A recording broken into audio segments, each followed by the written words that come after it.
So summer is a time of migratory bird species arriving, and a particularly special one that we don't see often is the grey-headed kingfisher. Despite what the name suggests, they don't actually eat fish. They eat insects. A number of kingfishers do.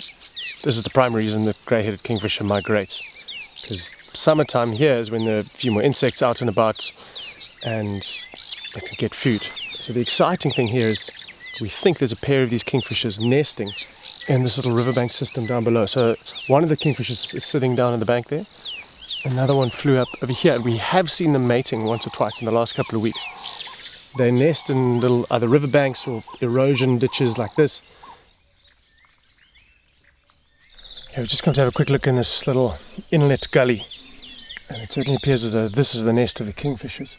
You can see a couple of little scrapes where tiny feet have been moving as they scramble in. Other nests, there are a few little holes excavated in this bank. Others don't seem to be occupied.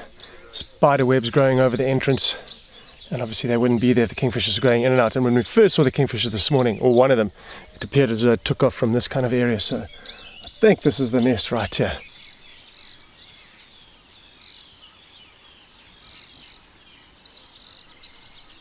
But shame, we don't want to hang We don't want to hang around the nest entrance because we're going to disturb them. So we'll move out. They want to get feeding for the day, I'm sure. Nice to know they're still here.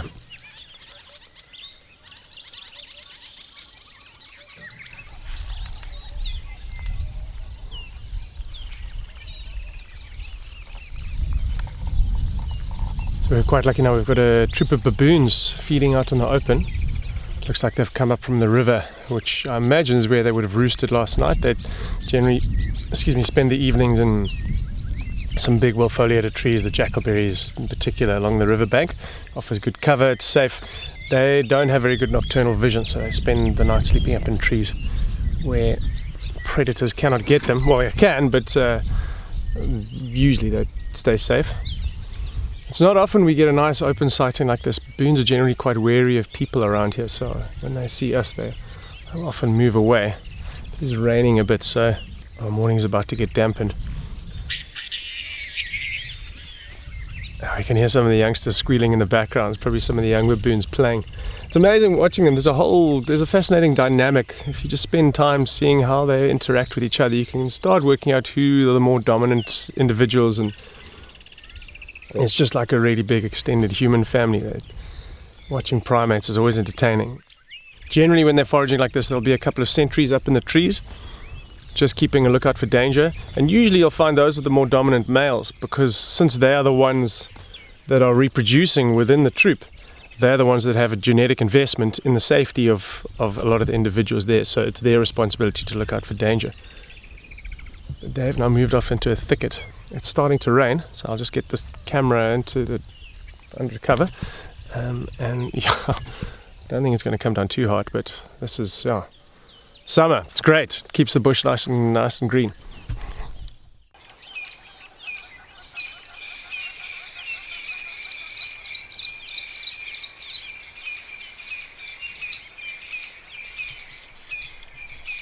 So this morning we're down into the grasslands, ostensibly to look for the local Wildebeest herd that we were hoping a couple of members were going to be giving birth this morning. But on the way down we bumped into this trio of tawny eagles. It's a breeding pair and their chick that they've so far successfully raised. For a few weeks after it's fledged and it starts leaving the nest, it hangs around the area and the parents will continue to feed it, because its hunting skills aren't that well developed, although tawny eagles do scavenge a lot as well.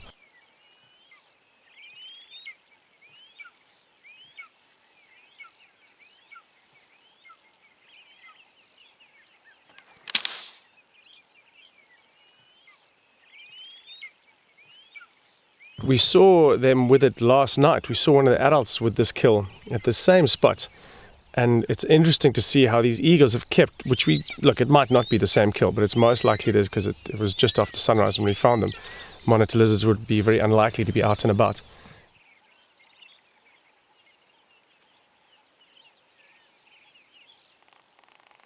There were some starlings hopping around. They look like greater blue-eared starlings. And they will sometimes pick on old leopard kills and carrion. So I think they were just sort of scavenging around the fringes, hoping to get a little bit of, hoping to get a couple of morsels if the eagle abandoned the kill. But it hasn't happened, and now the chick has flown off, sitting on a distant knobthorn tree with one of its parents there. I think it's going to finish off this monitor this morning, I'm sure. So we'll leave them in peace and we'll carry on looking for the wildebeest. And if we're lucky, there'll be a few little calves around in the herd.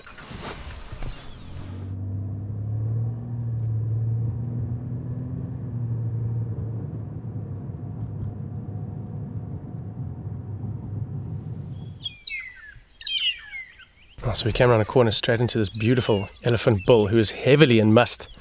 Musth is a condition of male elephants when they get flush with testosterone, and it's a Hindi word apparently, and musth bulls and Asian elephants have been known to go on the rampage and smash villages, and that's where the term originated. African elephants, similar thing. They're a little bit more unpredictable. They get a reputation as being dangerous and crazy, and it's a little bit undeserved because not all musth bulls are like that. But you have to judge their behavior very accurately, otherwise you can get in a bit of trouble. But most of the time they're fairly relaxed.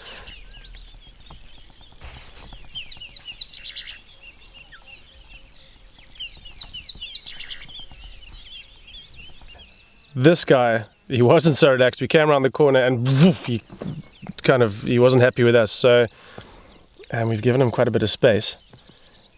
Now that we've moved off to a distance that he judges to be fine, we're in his comfort zone now, and he's happy with us being here.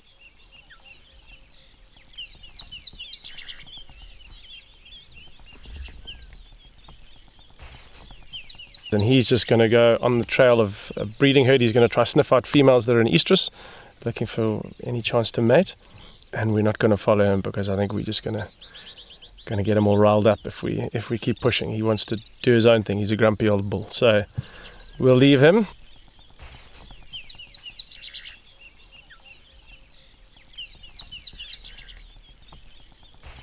And still look for these wildebeest. We haven't found them. We've done a few loops around the area. We've got another clearing we want to check out. They're probably somewhere in the open. But yeah, the search so far has proved unsuccessful, but we'll give one more crack at the last clearing and then maybe call it and try again tomorrow.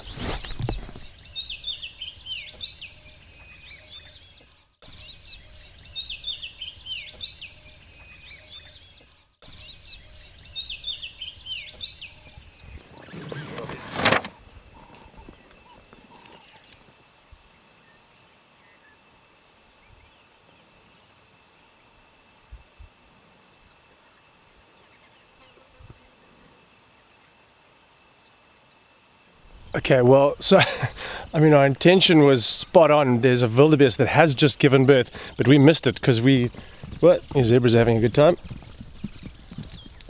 Well, they're not. I think it's a stallion chasing another stallion. Yeah, because of tawny eagles and musth bulls and these wildebeest being far from the road, we've missed this birth.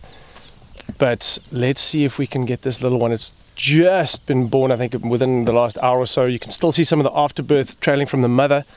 This thing is very wobbly on its feet. We don't want to go too close. Obviously, we don't want to impact the mother. She'll be very nervous with the newborn calf. But let's see if we can get some footage here. The rest of the herd is just behind this marula tree in the background. They're seeking shade. It's getting warm. Our hope is that they're going to go to a waterhole which is nearby. Let's try to get some footage of the calf, the newborn first, and then we'll get the rest.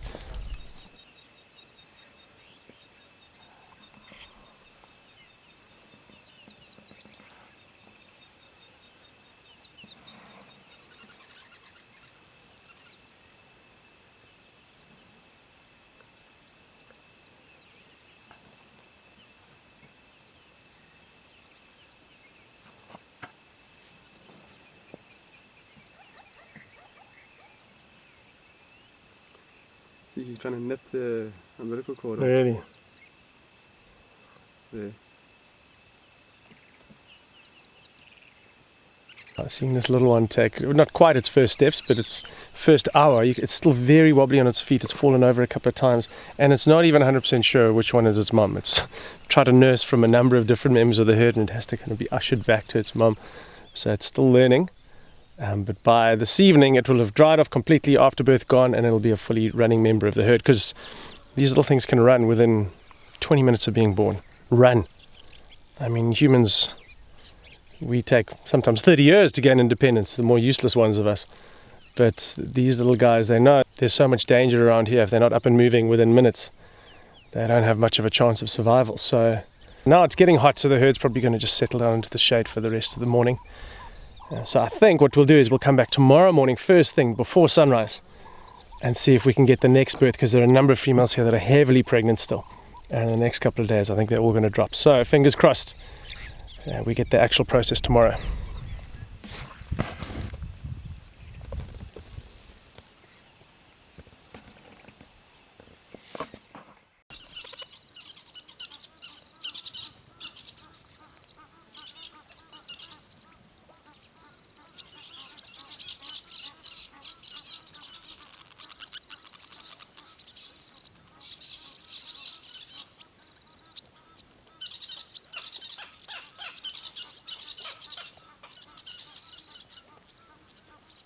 So elephants basically are defining the summer.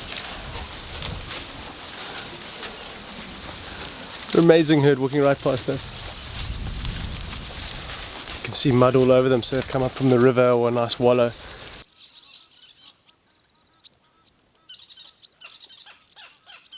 That was a lovely walk by to start the afternoon. We've actually come out to look for a pack of wild dogs that was seen not too far from here this morning. They were lying in a drainage line, or a dry riverbed, about 200 meters this way, but no sign yet. The general direction was this way, so we're going to push on a little bit further, see if there are any tracks on the road. It's quite hard to track at the moment because there's so many elephants around. You can't really spend any time on foot because you keep bumping into them. But I think right now, if we do find the wild dogs, they'll be fast asleep anyway. It's still very hot. They only generally get moving when it starts getting cooler, but let's see what happens. So it's been a pretty hot day, which means any self-respecting wild dog would be in the shade. It's also a bit windy, and I think the most likely bet is that they are nearby. They'll be in a drainage line somewhere like this one we're entering now. So we're just gonna, some giraffe. Just gonna walk upstream but see if there are any tracks crossing. If nothing, we head over the hill to the next drainage line, check that one.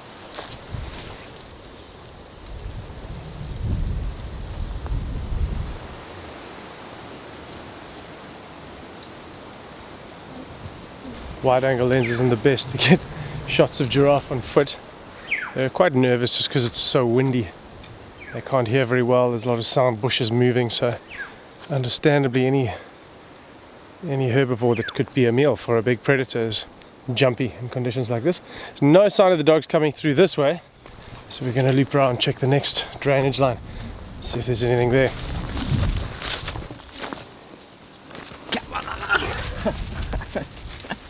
So we've ventured into the next little dry riverbed that we thought the dogs would have maybe come into.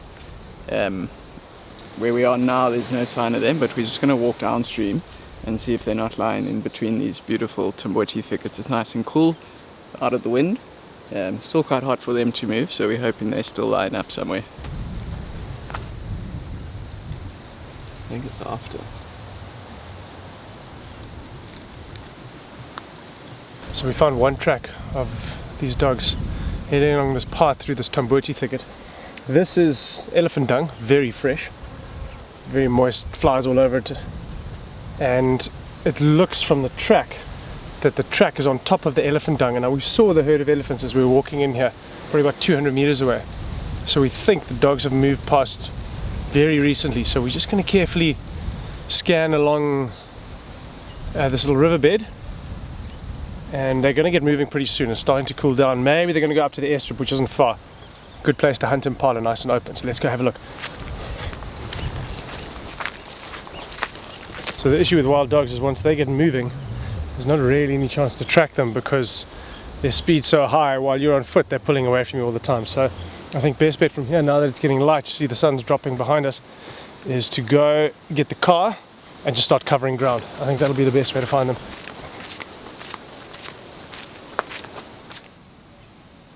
Okay, more tracks here in this little dry sandy patch, still going this way. Guy is coming down the road about 500 meters that way, and he said he's just seen impala running out of the thicket. So I think there's a good chance the impala have seen the dogs. So we got to get back to the car quickly now and try get there, because if they're on the move, they'll be hard to catch up to.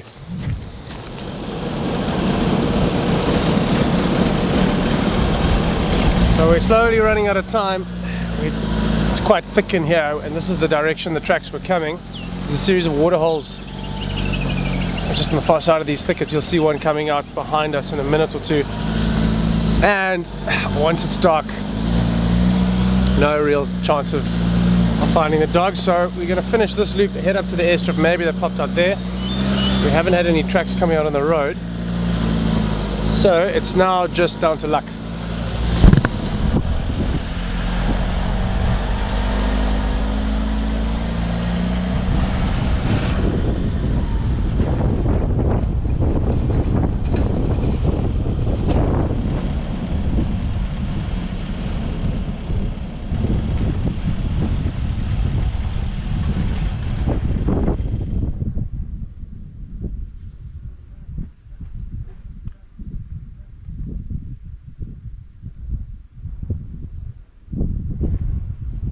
So we've now come to the Londolozi airstrip. Great hunting area for dogs. We regularly find them up here, but no sign. So I think we might be calling this one a day. Sometimes we just can't find them.